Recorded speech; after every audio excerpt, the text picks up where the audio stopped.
están? Bienvenidos a este espacio de Entrevistas CNN, donde tratamos de abordar algunos de los temas que nos afectan, nos importan en el medio de esta contingencia, pero que necesitamos hablar de una forma más profunda. Es por eso que hoy día queremos hacer un foco en el agua y hablar con Matías Azun, director nacional de Greenpeace, sobre una encuesta que acaba de encargar Greenpeace sobre la percepción que tienen los chilenos en el manejo justamente del agua en el contexto de la pandemia. Matías, muchas gracias por estar en CNN Chile.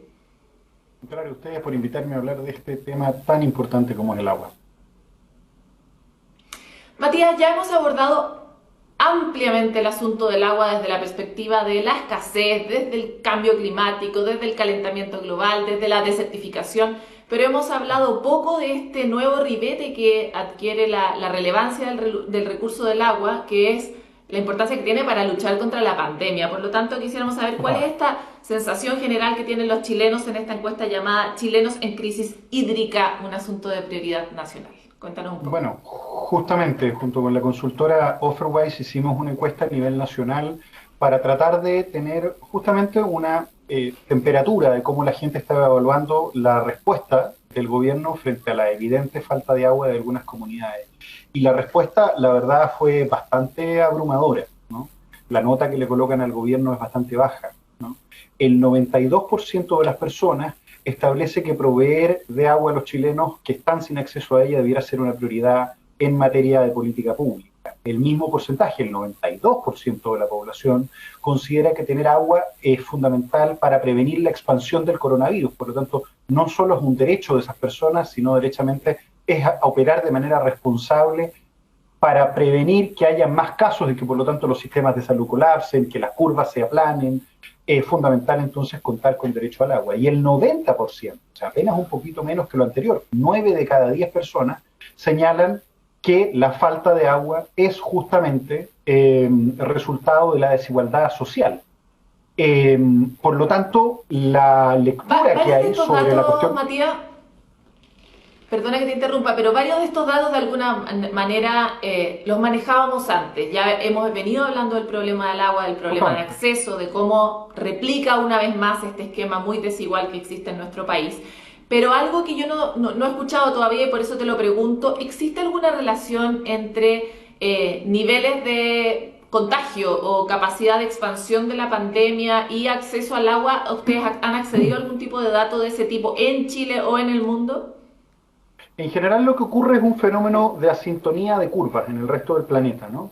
Las personas que hoy día están privadas de agua son aquellas que dependen de sistemas de agua potable rurales, que están afuera de las ciudades. Las ciudades en Chile todavía nos falta agua, falta poco para eso. Los cortes de agua están pensados que van a ocurrir en los próximos años, dada la cantidad de consumo de agua en las cuencas y el tamaño de las ciudades. Esto quiere decir que estamos prontos a ver que las grandes ciudades tengan cortes de agua, pero no están ocurriendo hoy día. Como sí están ocurriendo, como resultado de la utilización y de la sobreexplotación del agua para cultivos en zonas rurales, ¿no? Todos hemos visto los cerros repletos de cultivos mientras los ríos están secos. Y eso justamente se debe a que hay agua para una cosa y no para la otra, porque no está garantizado el derecho al agua. Por lo tanto, de alguna otra manera, el sector rural está más avanzado en la crisis hídrica y por lo tanto nos debería servir de alerta frente a esta situación. Pero al tratarse de sectores rurales hay menos concentración de casos y por lo tanto hay menos probabilidad de contagio inmediato. Sin embargo, al tratarse también de sectores más, como le llaman, desconcentratura y por lo tanto la probabilidad de que hayan enfermedades aledañas y de alguna otra manera se complique mucho más el tratamiento de la enfermedad por no contar con agua.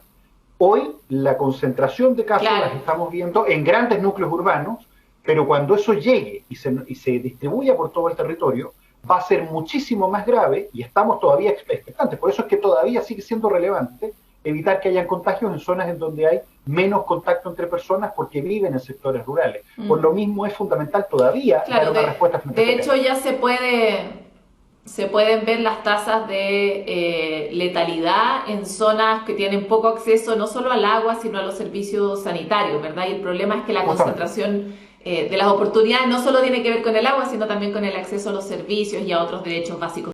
Ahora, Matías, me encantaría saber ¿Con qué propósito ustedes encargan este estudio? Porque de alguna manera los resultados de este estudio vuelven a mostrar una vez más cuestiones que ya sabíamos antes, que no hay un acceso igualitario, que hay muchas personas que no cuentan con lo mínimo, ¿verdad?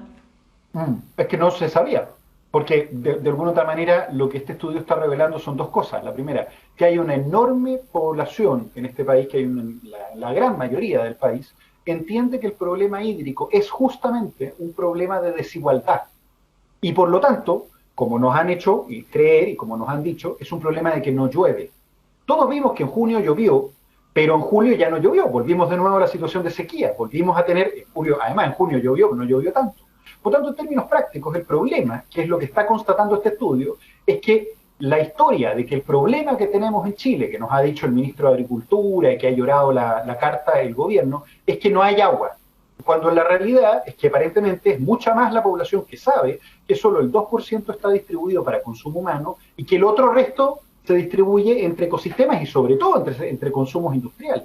Y hoy esos consumos industriales, al chupar agua desde el fondo de la tierra, están literalmente haciendo desaparecer los ríos y por lo tanto liquidando, extinguiendo la biodiversidad que existe sobre la superficie. Y aparentemente eso hoy lo tiene mucho más clara la población que las propias autoridades. Eso es una novedad.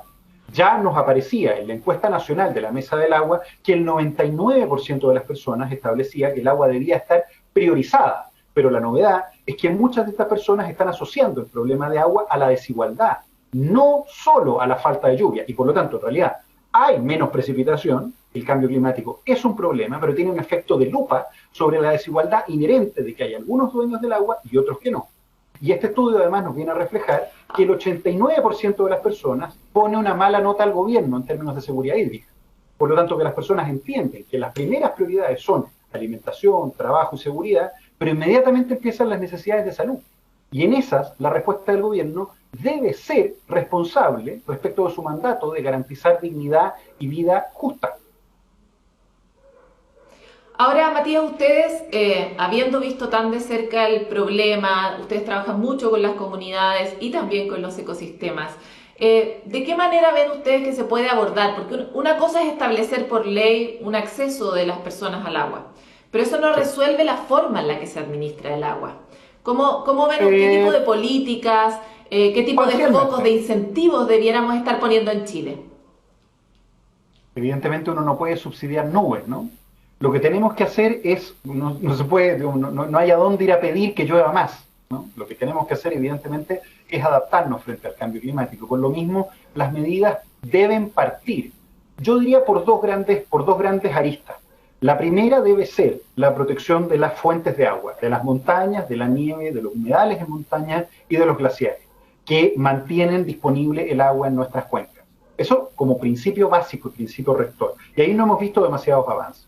Y hay una segunda línea de trabajo que versa específicamente sobre la necesidad de garantizar el derecho humano al agua y para los ecosistemas.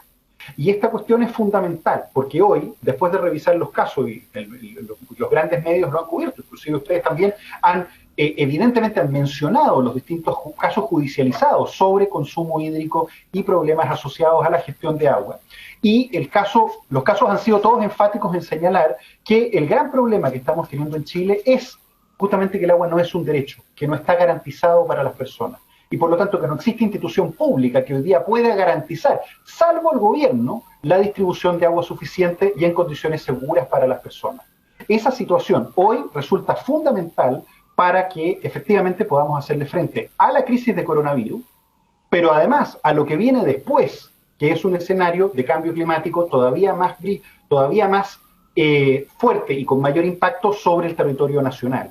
Y nos estamos secando y por lo tanto la garantía a través de un proceso de acuerdo nacional que debe partir, a nuestro juicio, por una reforma a la Carta Constitucional para garantizar que el agua sea un derecho disponible para la preservación de la biodiversidad, de los ecosistemas, de nuestro hábitat, resulta fundamental. El gran problema que tenemos en Chile es que la propiedad privada del agua permite, finalmente, que haya más derechos asignados a cultivos que a personas. Y lamentablemente las Cortes han fallado coherente con eso.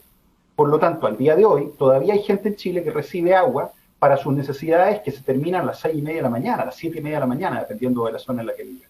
Y el resto del día no tiene agua para vivir. Entonces, situaciones como esas son inaceptables y están consagradas por ley.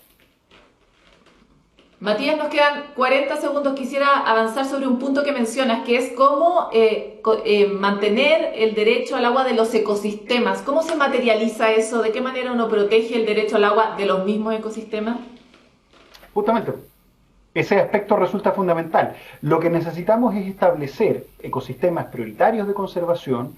¿Qué tipo de ecosistemas necesitamos proteger en Chile? Necesitamos identificarlo en macrozonas y necesitamos estudiar cómo poder garantizar que haya agua superficial, que haya humedad suficiente, más allá de la precipitación que cae de vez en cuando, cada vez menos, para conservar esos ecosistemas. Lo que significa, en términos prácticos, reconocer que la naturaleza también tiene derechos y que esos derechos no pueden competir con los derechos de la propiedad privada de aquellos que están generando alimentos también en la agricultura, ¿no? Necesitamos sobre eso tener lineamientos generales y eso tiene que hacerse a través de un proceso democrático de conversación en el país, que ya vimos que el país está dispuesto a hacer en el proceso constituyente que inició el gobierno anterior.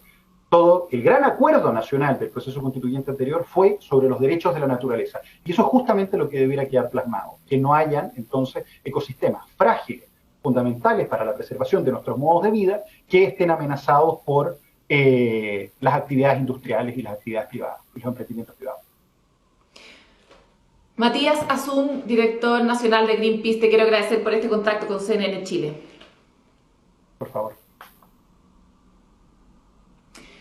Nosotros tratamos de poner un foco en torno a todas estas cosas que parecen nuevas, como los derechos no solo nuestros, sino de otras especies que conviven con nosotros. A ver si para usted ilumina también su propia reflexión. Nos encontramos en otra entrevista en CNN Chile.